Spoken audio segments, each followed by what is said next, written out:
Hi friend, আমি pharmacist Alok. আজকের ভিডিওতে আমরা জানবো মেট্রোনিডাজল ট্যাবলেট সম্পর্কে। আমরা মোটামুটি সবাই জানি যে আমাদের যদি পাতলা পায়খানার মতো সমস্যা দেখা যায়, তো সেই ক্ষেত্রে আমরা মেট্রোনিডাজল ট্যাবলেট খেলে পরে আমাদের পাতলা পায়খানা বা ডায়রিয়ার মতো সমস্যাগুলো খুব সহজেই ঠিক হয়ে যায়।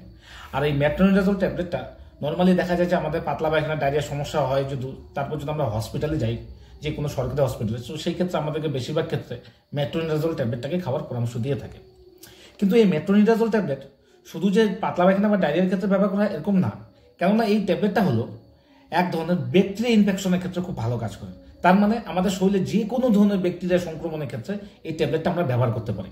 আমাদের শরীরের মধ্যে যদি কোথাও অতিরিক্ত পরিমাণে কেটে যায়, যাওয়ার পর সেই জায়গাটার মধ্যে যদি ইনফেকশন হয়ে যায়, সেই ইনফেকশনটাকে ব্যাকটেরিয়া ইনফেকশন যাতে হয়ে যায়, সেই ব্যাকটেরিয়া ইনফেকশন যাতে বাড়াবাড়ি না হয় সেক্ষেত্রেও দিয়ে থাকে। এছাড়া আমাদের দাঁতের মধ্যে, আমাদের চোখের মধ্যে, আমাদের নাকের মধ্যে কোনো রকম ব্যাকটেরিয়ার যদি ইনফেকশন হয়, সেই ইনফেকশনের ক্ষেত্রে ডাক্তাররা এই ওষুধটিকে খাওয়ার পরামর্শ দিয়ে থাকে।